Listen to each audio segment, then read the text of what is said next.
You are listening to Fantha Tracks.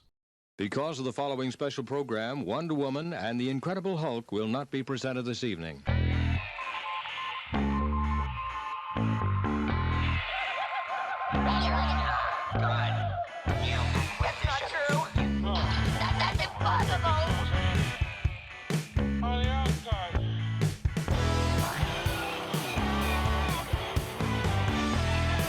It's time to get all your Star Wars news in a single file.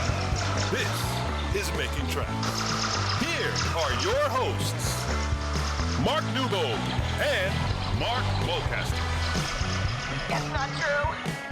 That's impossible. Hello and welcome to episode 112 of Making Tracks, brought to you by the fine folk over at fanfatracks.com. My name's Mark, I am one of your co-hosts, and joining me this week, well, joining me every week to be fair, is the only man who we can describe as Bigger Mark. Say hi, Mark. I know exactly where you're coming from with that one, man. Hi, Mark. How are you? Hello, smaller Mark.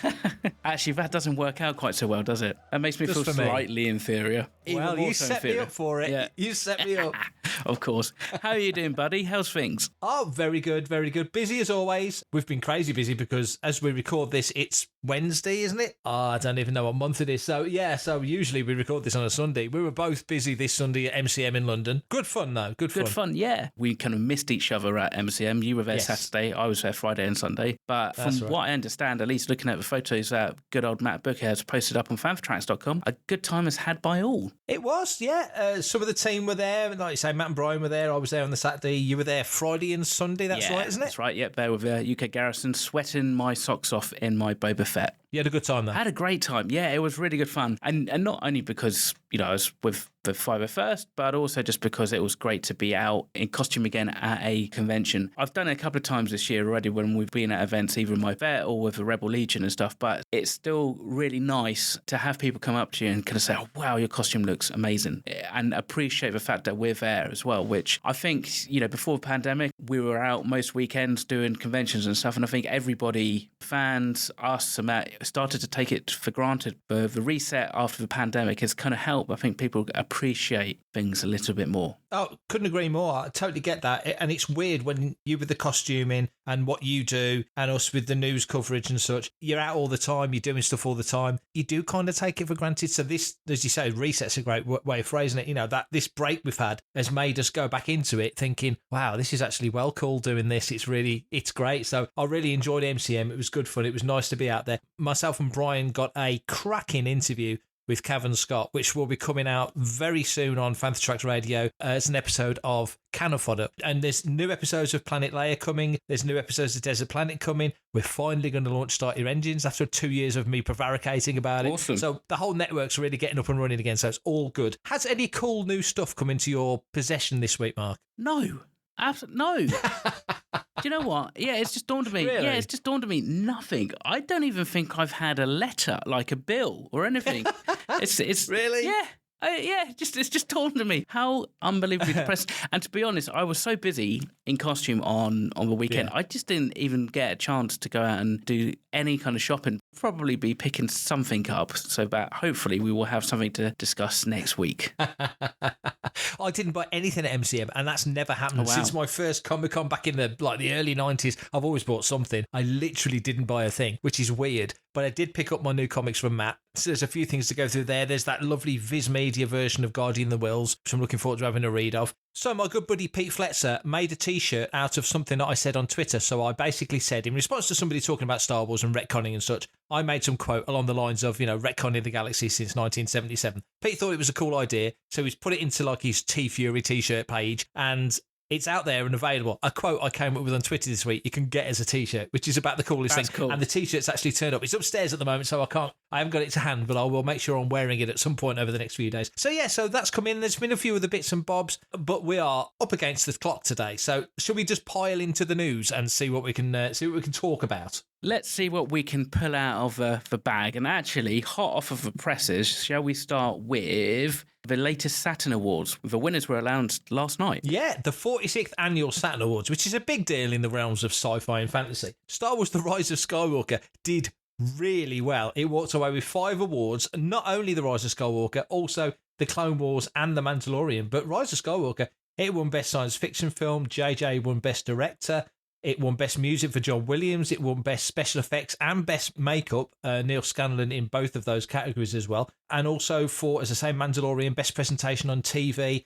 Best Animated Series was The Clone Wars. It was a fantastic night for Star Wars. Absolutely, it's fantastic. And do you know what? It still seems odd, doesn't it? Because it feels like Rise of Skywalker was such a long time. It was almost a lifetime ago. Yeah. You know, and to see that it's picking up Best Science Fiction Film and Best Director and all that is just awesome. And I think just generally an awesome kind of turnout really for Star Wars in general, what with Mandalorian picking up some awards and stuff like that. Yeah. So fantastic. It is. It's weird. Like you say, Clone Wars is long gone and Mandalorian Season 2 is kind of long gone and Rise of Skywalker is really long gone. But it just goes back to what we mentioned a few minutes ago. You know, this whole pandemic thing has put the world back by 18 months. And so we're talking about films that are, wow, you can pick up Rise of Skywalker in, you know, Morrison's for $5 now on DVD. It's just depressing, isn't it? Yeah. Crazy? But fantastic to see it do so well. And Mando and Clone Wars especially doing so well at the Saturns. Hi, this is John Morton from The Empire Strikes Back. I'm Dak Rotha, or Bespin Boba, and you're listening to Fantha Tracks.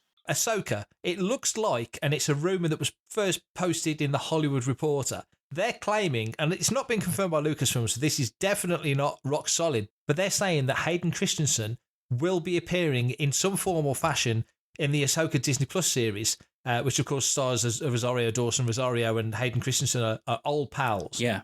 What do you think of this? Now, if they do this, I've got my own thoughts about how they'll bring him back, but what are your thoughts? How do you think they'll do it? Do you think they'll make it something contemporary? It'll be flashbacks, it'll be Force Ghosts. What do you think? Good question. I mean, the thing is, ultimately, if you've got an Ahsoka series for live action, that's going to appeal to a much broader and wider audience than potentially the animation.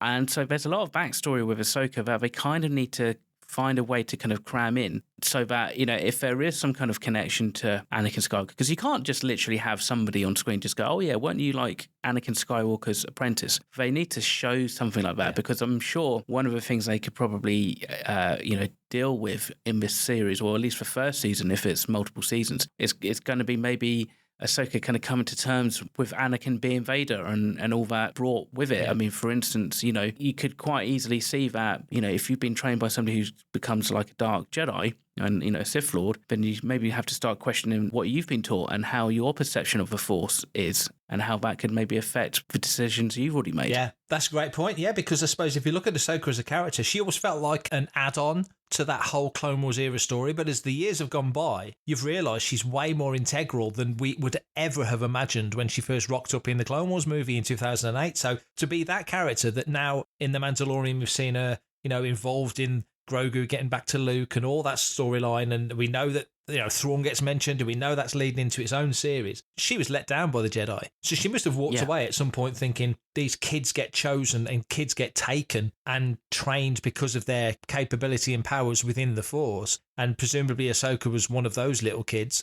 She didn't really have a choice. She only came to have a choice when she made the choice to not go back. So like you say, you know, to have that concern or that thought process of who were these people that were training me? Because Anakin fell foul of it and she had complete trust in Anakin. And we saw those moments in season 2 Rebels of the two of them clashing when she realised that Anakin and Vader were the same and all that stuff. But if this happens, phenomenal. My thought process, I think he's going to come back as a Force ghost. Yeah, I think so, because I think that will at least create some interesting interplay with the Ahsoka now. Yeah. Otherwise, all we're pretty much getting is flashbacks of maybe stuff we've either seen or stuff we haven't necessarily seen, like in Clone Wars. Yeah. The fans who have stayed with it all this time, we know what the relationship with Anakin and Ahsoka was like. So there's probably not much new there to be mined, but actually, yeah, an interaction with Ahsoka and Anakin as Force Ghosts could be really interesting. Booker's alive!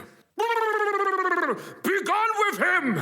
So last Friday saw the running of Hasbro Pulse Con 2021. There was loads of reveals and there were loads of exclusives and there was all sorts of cool stuff. And you could see me on the screen, if you were watching closely enough, randomly waving during the Ghostbusters panel and clapping during the Power Rangers panel, of which I know absolutely nothing other than they go Power Rangers or something like that. Anyway, it was fun. It was fun. It was nice to be invited and I was really there for the Star Wars. So there were some PulseCon exclusives. We'll go through the list of what they revealed, some great reveals. The Trapper Wolf Black Series figure, Emperor's Throne Room Vintage Collection, Cantina Showdown for the Black Series, all are now available on Pulse and in other places. What did you make of those? I think we talked about those being revealed before, but there's some really nice stuff. Yeah, I mean, the Trapper Wolf figure went like that, whoosh, sold out straight away. What's even more annoying and heartbreaking for me anyway was on Tuesday, I think Hasbro basically said that they had found some extra stock and it was going to go live at 6 o'clock. I happened to be driving and then completely forgot about it. Checked my phone at 10 past 6 and of course all that secondary stock is sold as well. So I'm now on the hunt for, the tertiary market, I guess, to pick one up for probably billion credits because Dave Filoni and an X-Wing pilot, it doesn't get much better than that. The Power of the Force 2 Cantina set, the 6-inch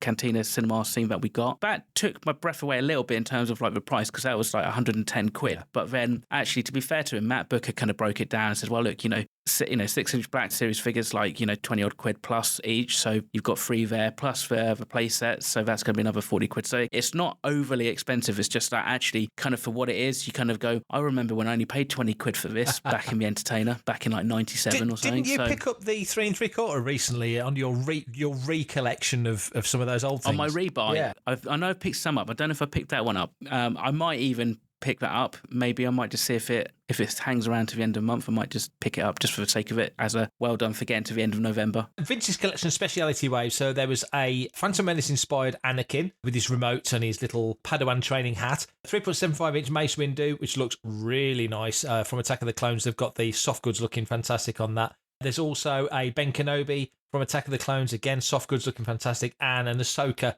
from Season 7 of the Clone Wars, which look absolutely phenomenal. And then they turn their attention to the Mandalorian. So there is the 6-inch Mando and Grogu from Maldo Kreis, which is the planet with the ice spiders. Yeah. What did you make of this set? I think this looked fantastic. I did think this looks fantastic. I pre-ordered that Vintage Wave when it was released, so that's already hopefully coming, I think it's the next year or something. It's crazy. Yeah. I'm trying my hardest to not get too sucked in with the Black Series, just for standard kind of range as such. I'm trying to keep it just to 3 3/4 inch. It is difficult when they do these kind of like packs because everything about it just screams, I want it. I mean, the only thing that's really missing is Frog Lady, isn't it? Really? That's a good if point. They could have done a little bigger pack and actually put in Frog Lady. But hey, the Spider, I think, it's probably just worth buying it for the Spider alone because the Spider just looks awesome. It does. Absolutely terrifying even at that scale. Yeah, they need to do a big one. They need to do a proper full, the big mother that comes in at the end. They need to do one of those. Absolutely. There's a 6-inch Miggs Mayfeld figure from Morak,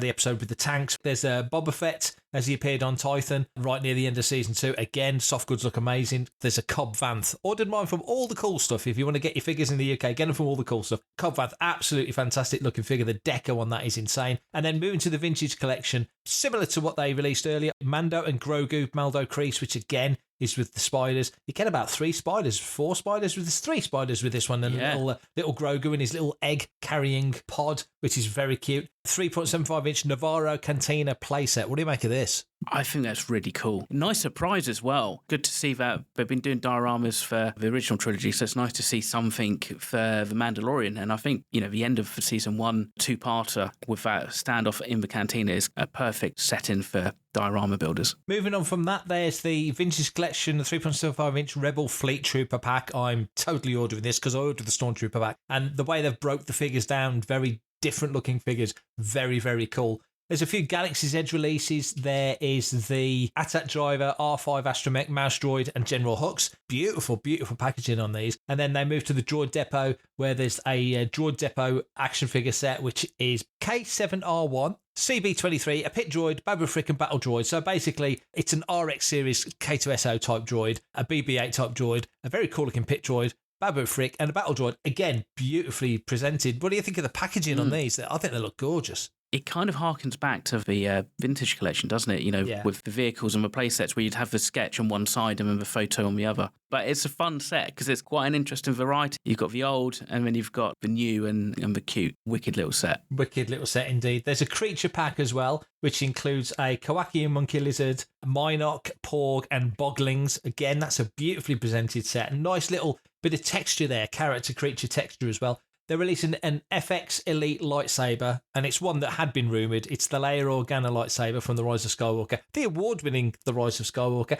This looks phenomenal, totally. I know Claire Henry, who's our host of Planet Leia, has already pre-ordered her Leia lightsaber. This looks gorgeous, doesn't it? I think you'll be seeing plenty of those in the Legion. I would think so, yeah. I mean, it's really nice, and it's quite nice because, again, we don't really get to see on film anyway these lightsabers in a huge amount of detail. So just even the photos of that, the 360 turnaround of what this lightsaber is, you can see kind of how it takes its inspiration from Luke's lightsaber and a little bit from Obi-Wan's lightsaber. Yeah. So yeah, it's really nice. I think I might have to pre-order it myself. Yes, I was thinking that. It's not something I'd normally go for, but I think this might be too nice to pass up. I might regret that. There's some pipeline reveals as well from the Vintage Collection. ARC Trooper Jesse, 332nd Ahsoka Clone Trooper, a Mandalorian Super Commando Captain, and a Mando Trooper Disguise, Morak, which is a Vintage Collection, all of those. The Black Series is Figwin Darn, Leia in a Ewok Village outfit, New Republic Security Droid, and another Force Effects Elite lightsaber, Darth Vader's lightsaber. And then the big HasLab reveal,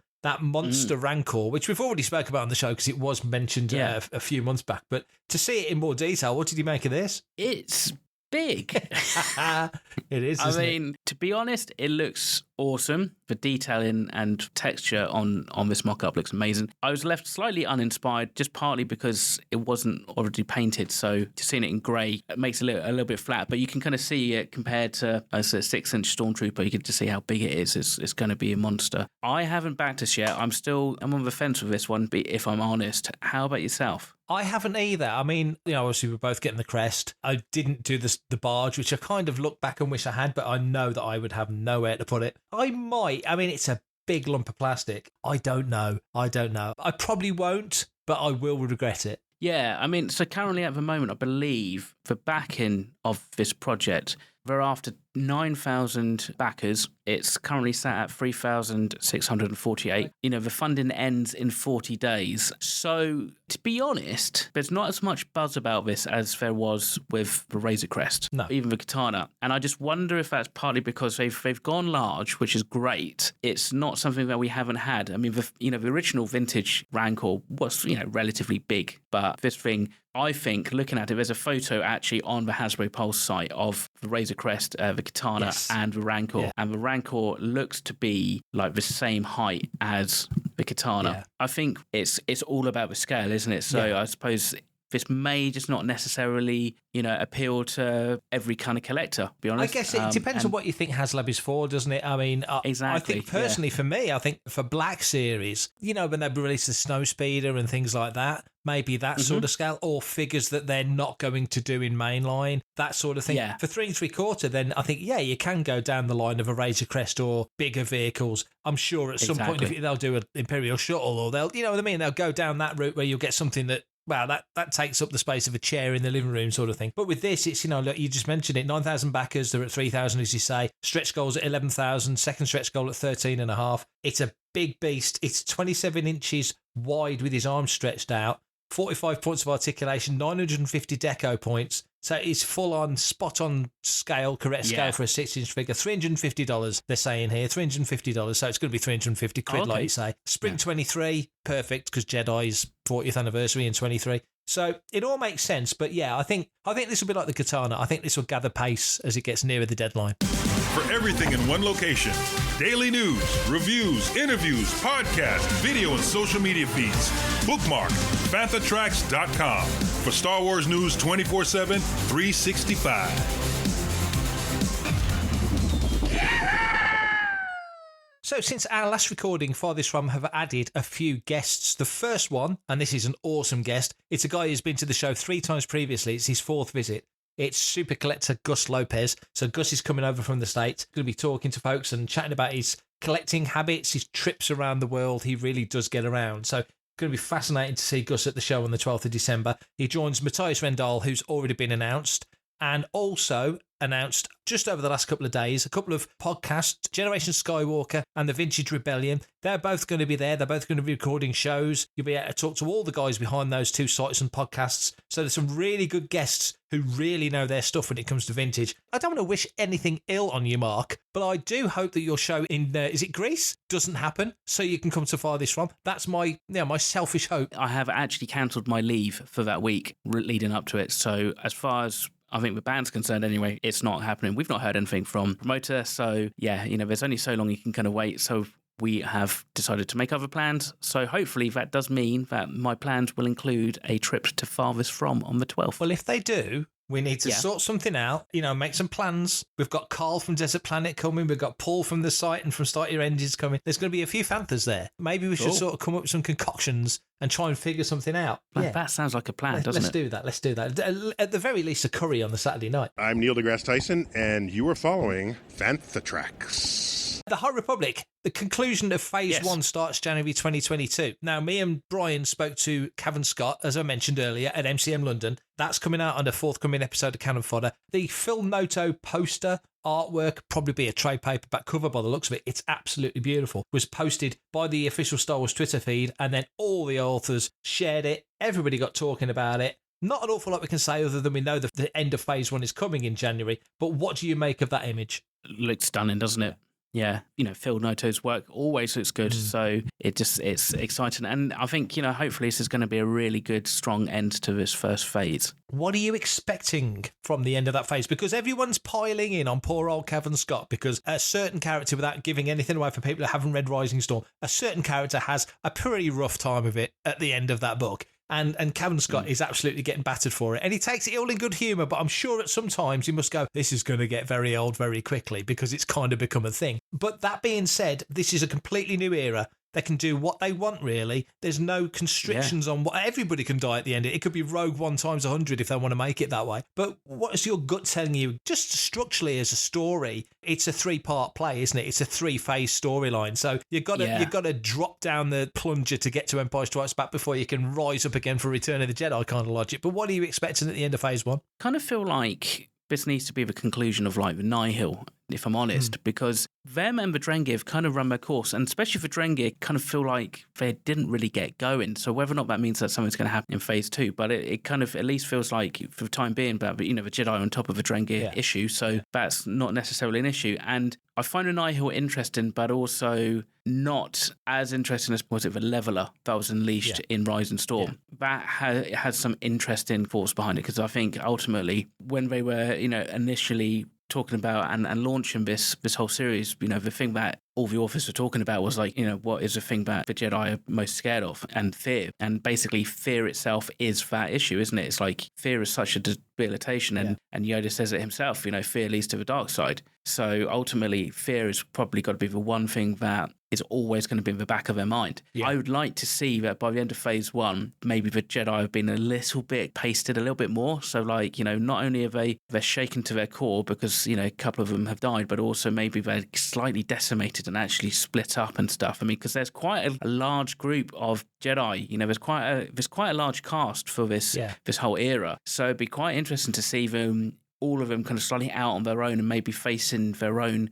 weaknesses and seeing how that translates for Phase 2. One thing I wonder is that if they stick to the established law, which they don't have to, they can work around it, but I think it would be contradicting something that's been fairly well set, is that there's no Sith at this time until Phantom Menace, and there hasn't been for 500 or 600 years before this. But just because you're not using the light side of the Force doesn't necessarily make you a Sith. Becoming a Sith is to be trained to be a Sith, like becoming a Jedi is to be trained to become a Jedi. It's just not that black and white. If you use the dark side, doesn't always mean you're necessarily a Sith. There's some wriggle room in the perception of what those camps, if you want to call it that, are. And I think with this, one thing that keeps coming back to me, and when I think about where they could take it, is actually it's Cameron Scott again. It's the Dooku Jedi Lost, the whole Lost 20 thing, which we've known about since Attack of the Clones. And you kind of wonder how many of these currently Jedi characters from the High Republic era become part of the ranks of that Lost 20 Jedi who walked away from the Order, and who will be considered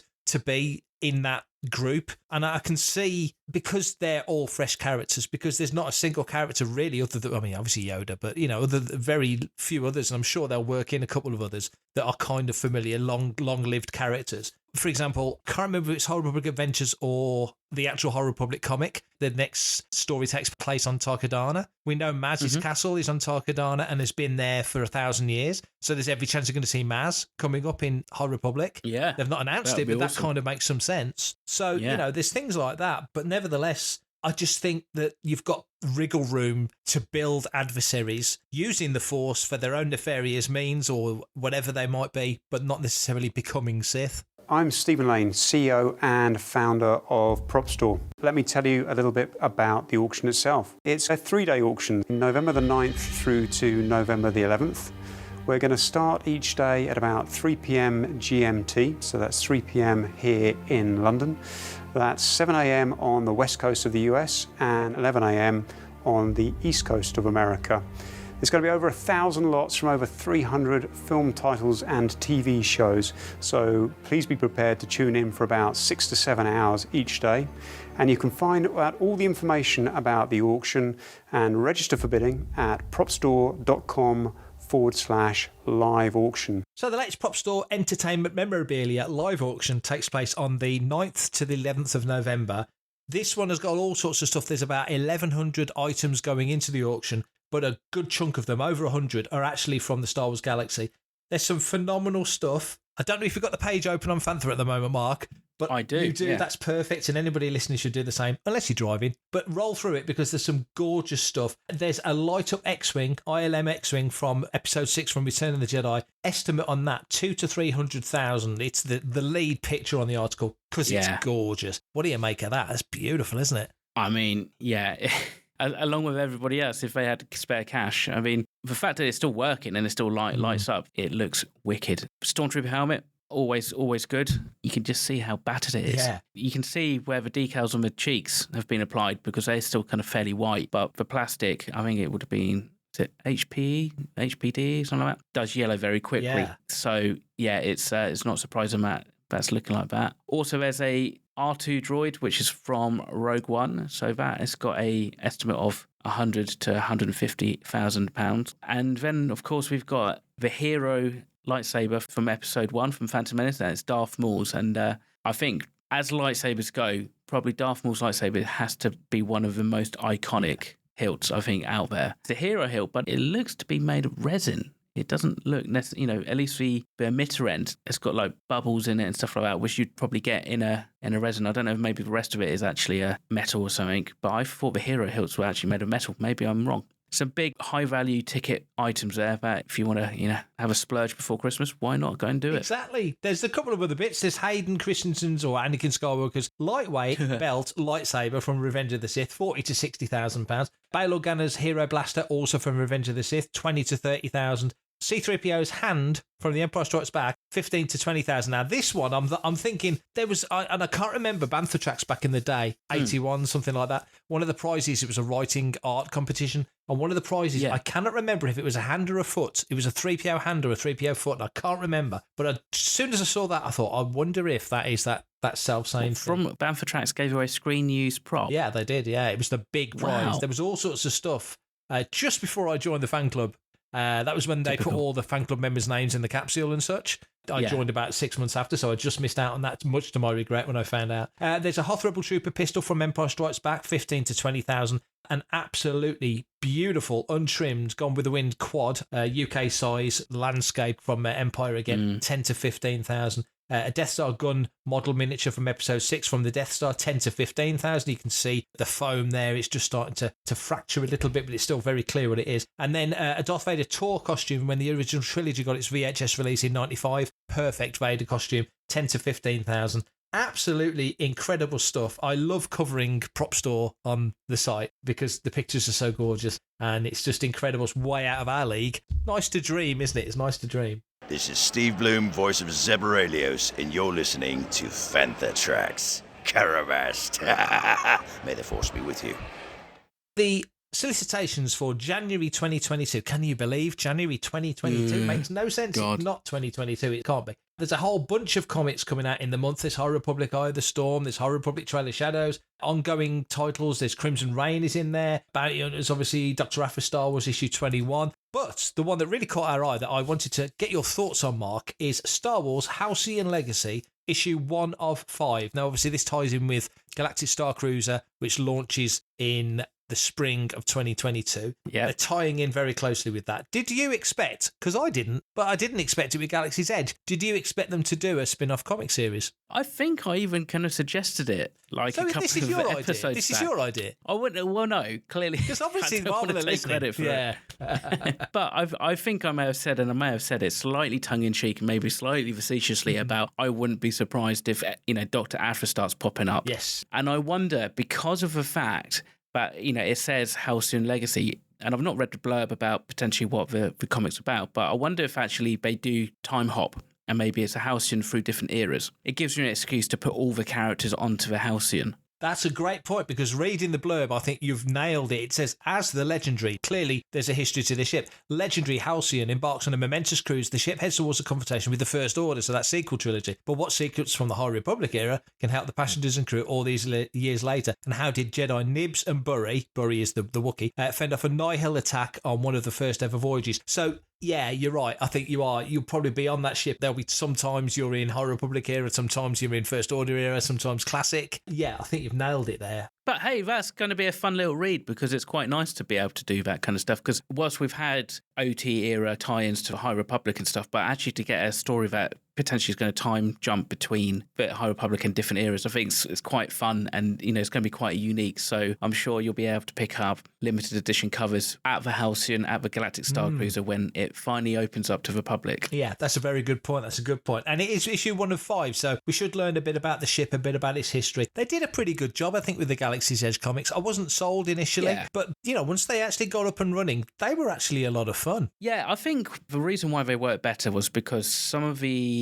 other supporting novels and stuff did feel a little bit more like the authors. As much as they made an engaging story, it did feel like at points they would just lift in the blurbs that they've been told to include into their novel from like Disney marketing, and it kind of felt a little bit like that, like it was very much a promotional piece. But the comics never necessarily did as such, because I guess maybe because it's a graphic visual medium and that, so you actually get to see it, so you don't necessarily get to things explained to what Doc Ondar's kind of like Den of Antiquities is, because actually you can see it and you can see all the random crazy ancient stuff. It's not that I think I'm too concerned about this is just going to be another sailing piece and stuff, and actually I guess maybe this makes sense. Issue 1 in January, so by the time issue 5 is out, the hotel's open and there'll be a big whoop-de-doo, and like I said, there might even be some kind of direct tie-in to the end of the Halcyon Legacy with actually the events that do happen when you go and stay there.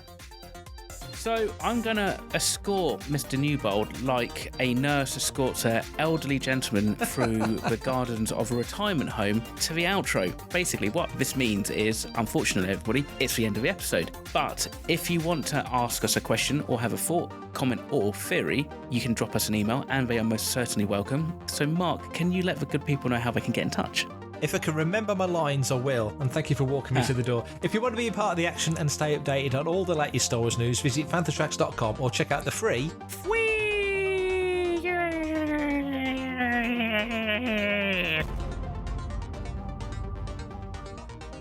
Fantatracks app through the App Store to follow us on your mobile device. You can reach out to us and send in your listeners' questions by emailing radio@fantatracks.com. You can comment, like and share on any of our social media feeds at Fantatracks. Be sure to subscribe, leave a review, preferably a 5-star one, on Amazon Music, Audible, Apple Podcasts, Google Podcasts, Spotify, or your podcatcher or smart speaker of choice. And as always, thanks to James Semple for composing the Fantatracks intro, Adam O'Brien for our Making Tracks opening music, and Mark Daniel and Vanessa Marshall for our voiceovers. Remember, tune in to our Fantatracks news show, Good Morning Tatooine. It's live Sunday evenings at 9 p.m. UK, 4 p.m. Eastern, 1 p.m. Pacific on Facebook, YouTube, and, if and when we can get it working, on Twitter. And I will be seeing you, Mark, hopefully Saturday night. If not Saturday night, then Sunday, because we're up at Gateshead Unleashed, aren't we? We are both up there. I'm there with my good lady with the Rebel Legion, and no doubt I will catch up with you so we can record a live episode 113. I know, can't wait. Looking forward to it. Safe travels. Thank you, mate. I will see you then. And everybody else, you take care, stay safe, and may the Force be with you.